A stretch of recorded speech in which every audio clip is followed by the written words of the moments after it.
Hey yo, what's up mga idol and welcome back again to my YouTube channel mga idol. So for today's video ay gagawa naman tayo ng saranggola na SpongeBob. So ito nga pala mga idol ang unang beses natin nagagawa ng SpongeBob na saranggola mga lodi. Sa paggagawa nga pala ng saranggola mga idol ay kinakailangan natin ng kawayan para makabuo tayo ng isang hubog para sa ating saranggola. At gagamit naman tayo ng plastic para sa magiging pabalat para lumipad ang ating mga binubuong guryo.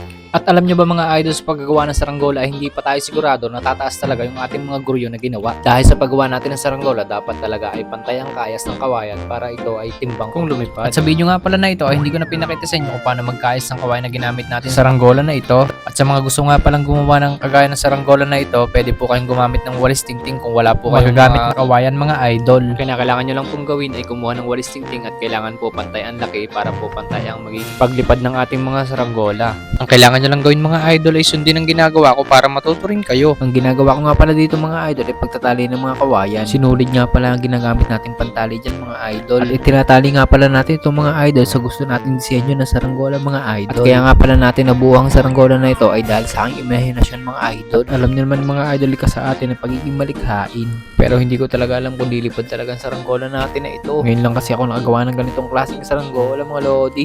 Kaya hindi ko talaga alam mga idol kung tataas talaga itong saranggola na ito mga lodi. Pero alam niyo naman ng mga Pinoy mga idol no, sobrang tiyagaan yan mga lodi. Ngayon nga pala mga ginagawa nating mga saranggola ay kakaiba na ang mga disenyo mga idol. Kagaya ng ginagawa natin ngayon mga idol kasi yung mga nakaraan na saranggola na ginagawa natin ay mga simpleng saranggola lang.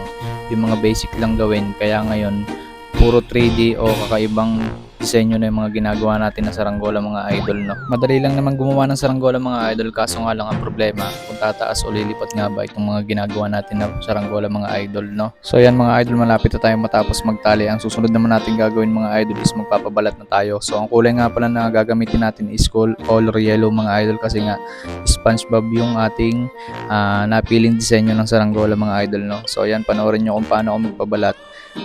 At ang ginamit nga pala natin pangkapit dito mga idol is yung rugby mga idol. Mas makapit siya and mas magandang gamitin kung magpapabalat kayo ng mga saranggola mga idol. Yun nga pala sa mga nais magpagawa mga idol, pasensya na kayo at hindi na ako makakagawa ng saranggola ngayon kasi wala tayong naipon na kawayan para gumawa ng mga guryon mga idol no. Ang ginagamit kasi namin dati mga idol is katol nung hindi pa namin nadidiscover na pwede palang gamitin yung rugby sa pagpapabalat o pagdikit ng plastic sa saranggola mga idol no? At siya nga pala mga idol, sa mga hindi pa nakakaalam na kung kailan ako nag-start maggawa ng saranggola is nagsimula ako mga idol ay 15 years old lang ako mga idol no? Yan, natuto na akong gumawa ng saranggola dahil sa aking lolo mga idol. Dahil nga sa kanya mga idol, nagkaroon ako ng hilig gumawa ng saranggola mga idol. Kaya simula noon mga idol, kapag mag-uuso ng papagayo o saranggola ay lagi kaming gumagawa ng iba't ibang klaseng saranggola ng kagaya ng ginagawa natin ngayon mga idol no. So susunod nga pala natin gagawin mga idol, pagkatapos natin magpabalat ay magpipinta na tayo. So gagamit lang tayo ng ordinaryong pangkulay mga idol gaya ng pintura mga lodi. Mas madali kasing gamitin ng pintura pang design sa mga saranggola natin mga idol no.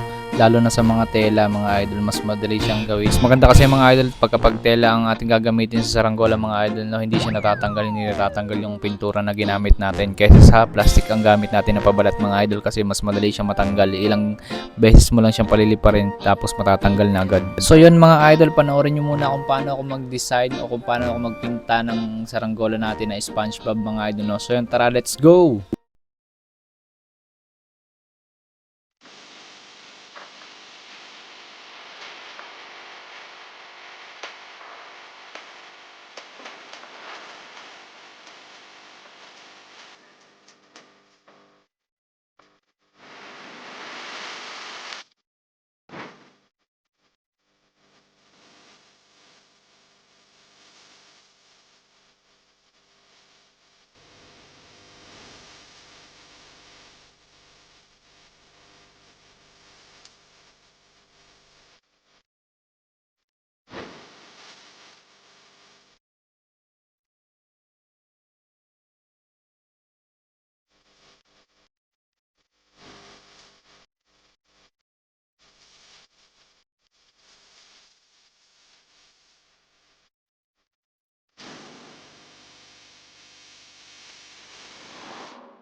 At ayan na nga mga idol, malapit na tayong matapos sa ating ginagawang saranggola na SpongeBob mga idol, no. Nagmukha talaga siyang SpongeBob nung napintahan natin ng pintura mga idol, no.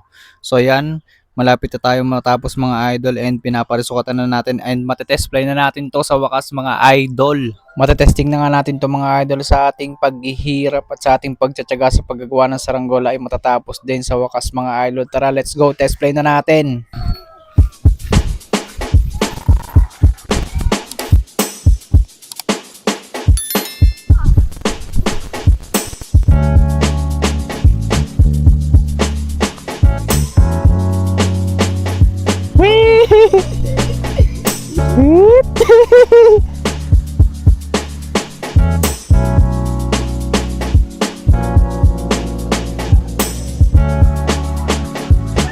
Ah. Are, gadik, gadik.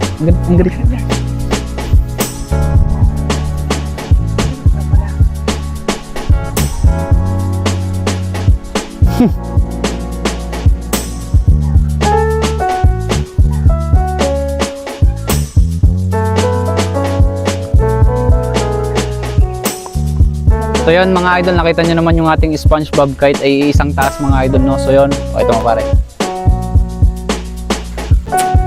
So yun mga idol, hanggang dito lang muna yung video natin and maraming salamat sa panonood at sa mga walang sawang sumusuporta sa kung bago pa lamang mag-subscribe na kayo at i-hit ang notification bell para lagi po kayong updated sa tuwing may mga bagong upload ng mga vlogs mga idol, no. So yun, hanggang dito na lang muna and maraming salamat sa panonood. See you sa next vlog natin. Peace out.